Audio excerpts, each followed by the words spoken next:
Hello and welcome everyone to another episode of Unsafe Space. I'm your host, Carter Laren. You can support the show by going to patreon.com/unsafespace. You can also go to unsafeshow.com for content and other ways to support the show. You can follow us on Twitter at unsafeshow. We have a YouTube channel, which is probably where you're watching this, so you can support us there. And now, thanks to Carrie Smith, co-host of Deprogrammed, we have a couple Facebook pages. We have a Facebook page for Unsafe Space, and we also have a Facebook page for Deprogrammed, which is our live show every Thursday at 11 a.m., where Carrie and I dissect social justice. I'm recording this video today because I wrote an article about Laura Loomer's Twitter protest, and I prefer writing, but I know a lot of you out there prefer listening or watching a video to reading. So if you've read my article at unsafeshow.com, no need to watch this video. But if you haven't and you'd prefer to watch or listen, I'm just going to sit here and read the article as if I were a news anchor, I guess, reading a teleprompter. So sit back and enjoy. The article is titled, "Why You Should Support Laura Loomer's Twitter Protest." In case you didn't notice, Laura Loomer hit the #1 trending position on Twitter on Thursday, even though the independent Jewish conservative journalist was permanently banned from Twitter last week. The reason for her sudden spike in notoriety? She handcuffed herself to the doors of Twitter's headquarters in New York City and vowed to stay indefinitely, and even to pee her pants if necessary. So far, Twitter's reaction has been brilliant, albeit unsatisfying to those of us who sympathize with her cause. They simply called her bluff.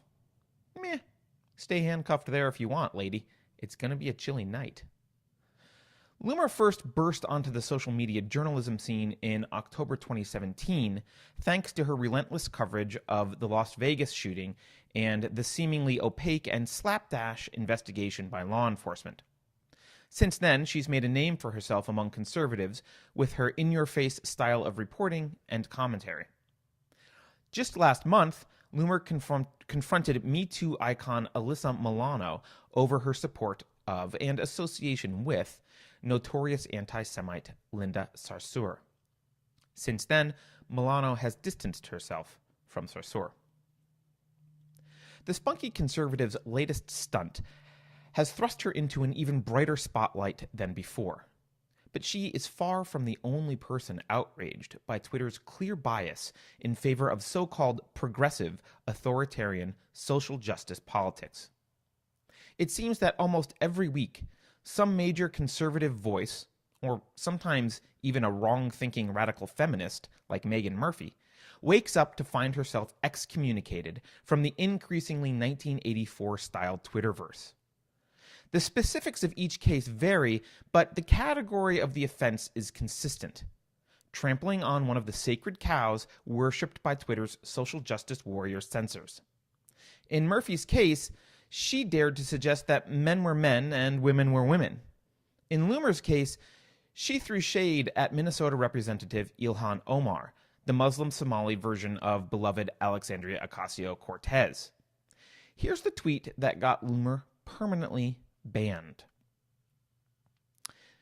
"Isn't it ironic how the Twitter moment used to celebrate, quote, women, LGBTQ, and minorities, end quote, is a picture of Ilhan Omar. Ilhan is pro-Sharia, Ilhan is pro-FGM under Sharia, homosexuals are oppressed and killed, women are abused and forced to wear the hijab, Ilhan is anti-Jewish." In fairness, reading Loomer's tweet does make me want to suspend her temporarily for high crimes against grammar, or at least send her a copy of Lynn Truss's Eats, Shoots, and Leaves. But that wasn't the reason Twitter cited in its email to Loomer, informing her of her suspension and subsequent ban.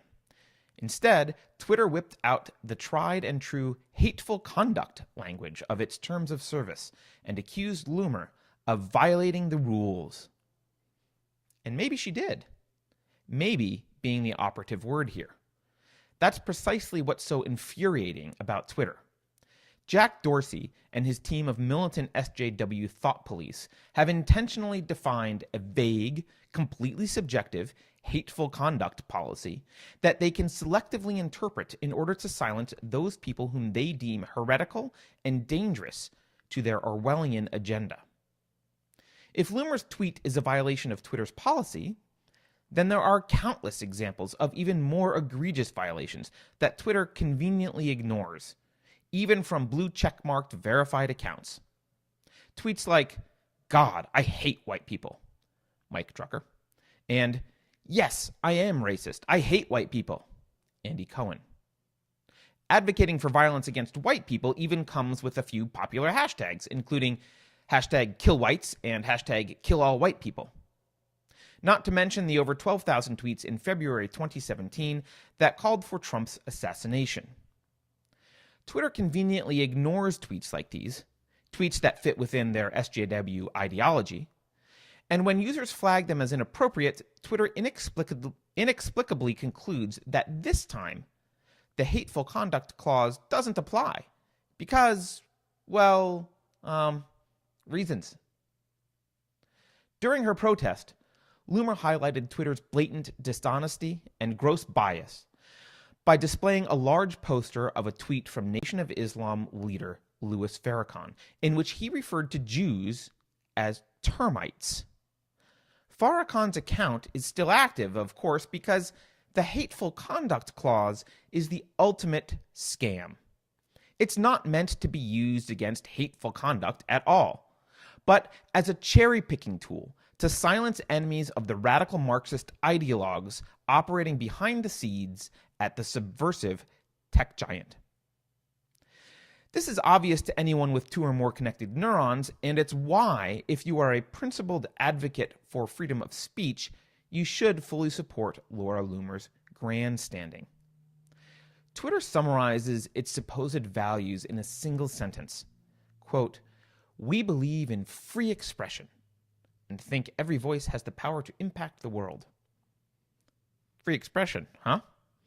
Shareholders, directors, employees, and customers need to heed Laura Loomer's dramatic message. Twitter is one big, fat lie, and a dangerous one at that. But Loomer's message isn't only directed at Twitter's stakeholders. Handcuffed to an office door and adorned with a yellow Star of David, Loomer shouts her ultimate goal into the megaphone she brought with her. She wants Trump, or the federal government generally, to, quote, "do something" about Twitter's boorish manipulation and censorship of its user base. She, along with many of her conservative colleagues, view Twitter's insidious behavior as a First Amendment issue, and they want the government to force Twitter to play fair.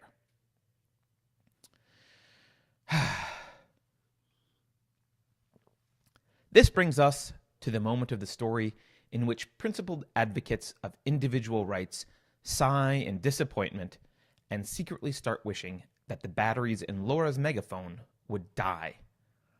If only Twitter had decided to press charges. Damn you, Jack, can't you do anything right? It's pathetic how many conservatives pretend to be principled right up until the moment that the shiny ring of state power is within their meaty grasp. It's like they can smell the testosterone of jackbooted thugs kicking down Twitter's doors, and it gets them all worked up into a sexual frenzy. They immediately start fantasizing about how they'd use all that power for good. Principles are great and all, but in this case, there's always a but.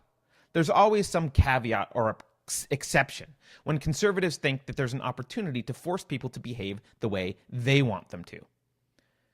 This is not the appropriate context in which to explain why being principled is being practical. So, instead, I'll focus on presenting 3 practical reasons why it's a horrible, horrible, horrible idea to ask the government to get involved in Twitter's business, even if Twitter is run by a bunch of sniveling cheats. First of all, government regulation removes pressure from Twitter and support for alternatives. Whether or not Twitter will reform itself, advocates for free speech need people to be angry at Twitter. If Twitter eventually caves to pressure from free speech advocates and behaves responsibly, great. If it doesn't, then that opens up the door for competition. Patience is required here. Successful competition doesn't happen overnight. But if Twitter continues to serve Emperor Palpatine, the groundswell of pent-up anger and frustration is what will be needed to fuel a rebel alliance in the form of a viable alternative. If Twitter is forced to comply with a set of federal guidelines, people will perceive that the problem has been solved, and all that righteous anger will dissipate. Meanwhile, Twitter will be doing the same thing every large regulated company does.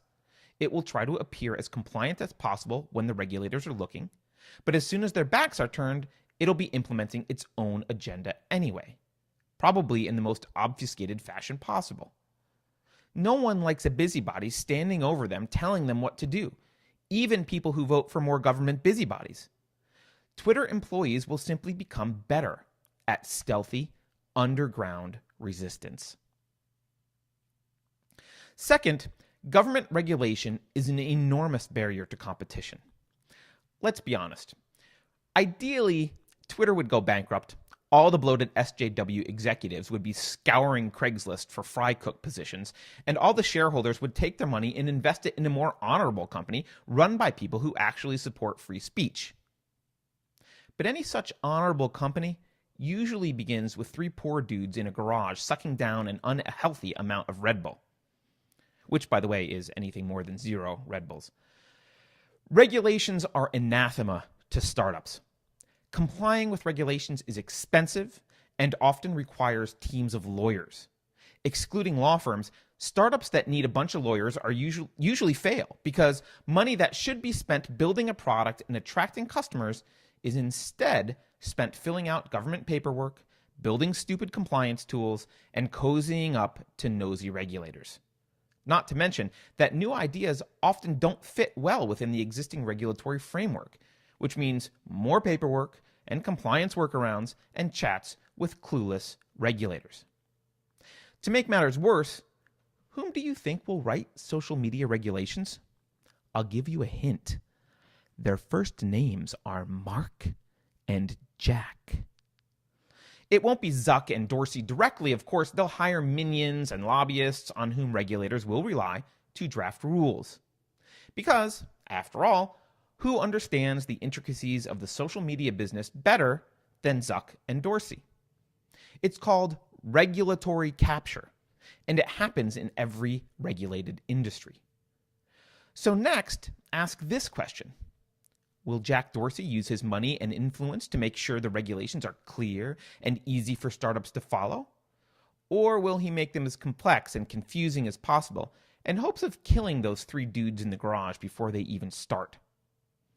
Unless he's an idiot, it's the latter. Jack Dorsey may be many things, but an idiot is not one.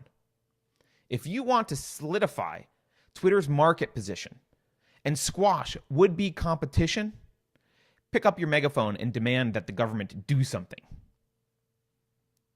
Finally, even if Laura Loomer's dreams came true and Donald Trump himself rode Chariot 1 into Twitter's New York headquarters, armed with all the congressional approvals and executive orders that Pinochet himself could hope for, even if Jack Dorsey wrapped himself in a hair shirt and wept in pitiful remorse at Trump's feet, promising to never ban another conservative ever, even if Twitter became a conservative Shangri-La with blue checkmarks for every MAGA supporter and public apology to Milo Yiannopoulos permanently pinned to Twitter's profile page, it would all backfire spectacularly.